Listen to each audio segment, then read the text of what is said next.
এইবার টি-20 ওয়ার্ল্ড কাপে বাংলাদেশ এবং পাকিস্তান কত ভাব চেঞ্জ করলো ইন্ডিয়ার বিরুদ্ধে, তবুও শেষ পর্যন্ত এত ভাব চেঞ্জ করার পরেও শেষ পর্যন্ত বাংলাদেশ এবং পাকিস্তানের কিন্তু বাপ রয়ে গেল টিম ইন্ডিয়া।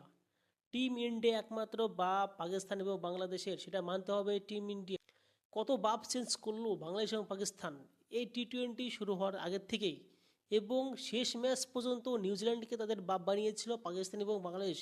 কিন্তু ফলস্বরূপ কিছু হলো না। বাংলাদেশ 2026 সালের টি-20 ওয়ার্ল্ড কাপ সেটা কিন্তু খেলতেই আসেনি, এবং সেটা খেলতে এসছে একমাত্র পাকিস্তান। তাও তাদের ন্যাকামি ছিল যে আমরা শ্রীলঙ্কায় খেলবো। শ্রীলঙ্কায় খেলবি খেল, শ্রীলঙ্কায় ফুটিয়ে দিয়েছি আমরা টিম ইন্ডিয়া। এবার এই বাংলাদেশ এবং পাকিস্তান এদের বাপ ছিল কে? নিউজিল্যান্ড। যেটা আমরা নিউজিল্যান্ডকে নিজের বাপ মনে করছি, এবং ফাইনালটা কমপক্ষে নিউজিল্যান্ড জিতবেই।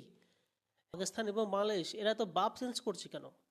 আমরা ফাইনালে দেখলাম, সেমিফাইনালে দেখলাম, কোয়ার্টার ফাইনালে দেখলাম, প্রথম টি-20 ওয়ার্ল্ড কাপের প্রথম রাউন্ডে দেখেছি এরা সবসময় বাপ চেঞ্জ করতো ইন্ডিয়ার বিরুদ্ধে যে খেলবে সেই এদের বাপ। এবং এদের বাপ কন্টিনিউ চেঞ্জ হতেই গেছে, এবং বাপ চেঞ্জ করে এদের লজ্জা নেই।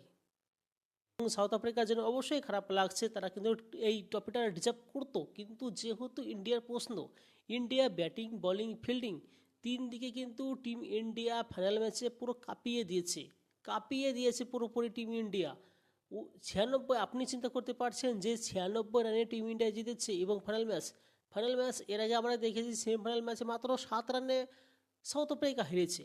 যদি সাউথ আফ্রিকা সেদিন জিততো তাহলে কিন্তু কালকে যদি সাউথ আফ্রিকা জিততো সেই সেমিফাইনাল ম্যাচটা, তাহলে কিন্তু খেলা হতো কার? নিউজিল্যান্ডের এবং সাউথ আফ্রিকা। এবং এই দুটোর ভিতরে একজনও তো কাপ পায়নি। যে কোনো একটা টিম অবশ্যই অবশ্যই ট্রফিটা পেত।